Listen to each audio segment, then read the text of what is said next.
राजा Raghuvanshi murder के राजा रघुवंशी हत्याकांड की Murder of Raja Raghuvanshi. नमस्कार। एक नई नई दुल्हन, एक रोमांटिक हनीमून, लेकिन 3 दिन बाद मिलती है उसके पति की लाश 800 फीट गहरी नीचे घाटी में। क्या ये एक एक्सीडेंट था या एक पुरानी मोहब्बत के लिए रची गई एक घटिया खेल? ये कहानी है राजा रघुवंशी के मौत की, जिसकी बीवी ने ही अपने पति की अंतिम यात्रा का प्लान बनाया। आखिर क्यों किया गया ये ब्रूटल मर्डर? कैसे बनी ये साजिश और कौन कौन था इसमें शामिल? पूरा सच जानिए विद त्रिशा।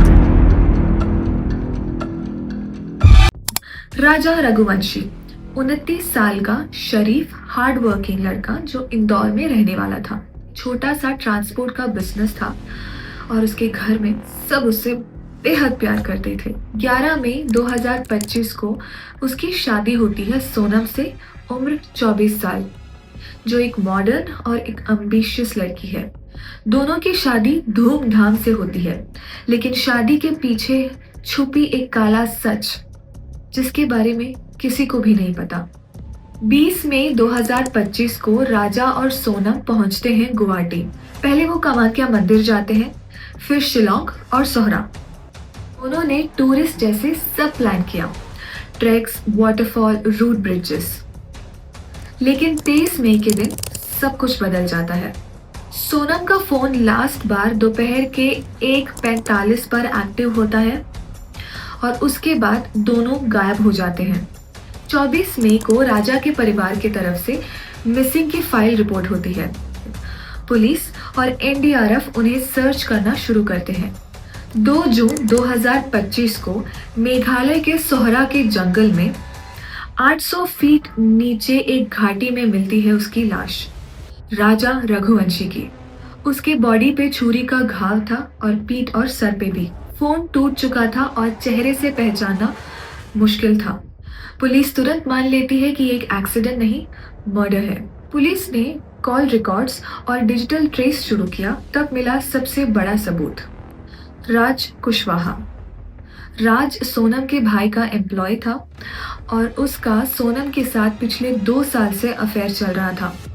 सोनम ने जबरदस्ती शादी की थी राजा से, लेकिन दिल में सिर्फ राज था। और फिर दोनों ने प्लान बनाया राजा को रास्ते से हटाने का। राज ने अपने बचपन के 3 दोस्तों को बुलाया, आकाश राजपूत, विशाल सिंह चौहान, आनंद कुर्मी। प्लान ये था कि हनीमून के दौरान राजा का मर्डर एक नेचुरल एक्सीडेंट दिखाया जाए। 23 मई को राजा और सोनम ट्रैक पर निकलते हैं, डबल डेकर रूट ब्रिज के पास। वहीं जंगल में छुपकर बैठे थे ये 3 किलर्स। थककर रुकता है, तब सोनम सिग्नल देकर इशारे देती है और पीछे से होता है राजा पे वार। राजा चीखता है, लेकिन सोनम वहां खड़े चुपचाप देखते रहती है। फिर उसका फोन तोड़ दिया गया और लाश को 800 फीट गहरी घाट पे फेंक दिया। मर्डर के बाद सब अलग अलग जगह भाग जाते हैं। सोनम यूपी के गाजियापुर पहुंचती है, जहां 8 जून को वो सरेंडर करती है एक ढाबे में। इंदौर में पुलिस एक रेंटेड फ्लैट में रेड करते हैं, जहां मिलते हैं राजा का फोन, गहनों का बैग, 5 लाख कैश और एक पिस्टल। ये सब एविडेंस लोकेंद्र तोमर नाम के एक प्रॉपर्टी डीलर और गार्ड बिल्लू मिलकर इसे जला देते हैं।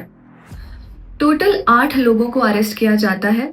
Sonam wife, Raj Kushwaha the lover, Akash Rajput, Vishal Chauhan, Anand Kurmi, Lokendra Tomar, Silvan James और बल्लू अहिरवार। सोनम और राज दोनों ने ही क्राइम सीन को रीइनैक्टमेंट किया और कबूल किया अपना गुनाह। राजा की फैमिली डिमांड करती है एक डेथ पेनल्टी की। सोनम का भाई भी उससे रिश्ता तोड़ देता है। पुलिस ये भी इन्वेस्टिगेट कर रही है कि क्या इसमें और भी लोग शामिल थे। क्या किसी ने पैसे दिए राज और सोनम को?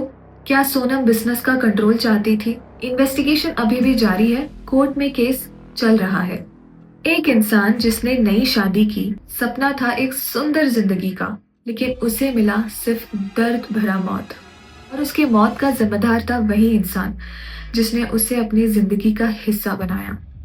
आपको क्या लगता है, क्या सोनम अकेली एक मास्टरमाइंड थी? क्या राज ने उसे मजबूर किया? क्या 20 लाख सिर्फ सुपारी का पैसे थे या कुछ और भी? कमेंट सेक्शन में लिखिए अपना ओपिनियन और सब्सक्राइब कीजिए क्राइम टेल्स विद त्रिशा, क्योंकि हर केस के पीछे छुपा होता है एक सच जो हिला देता है पूरी दुनिया को। नमस्कार।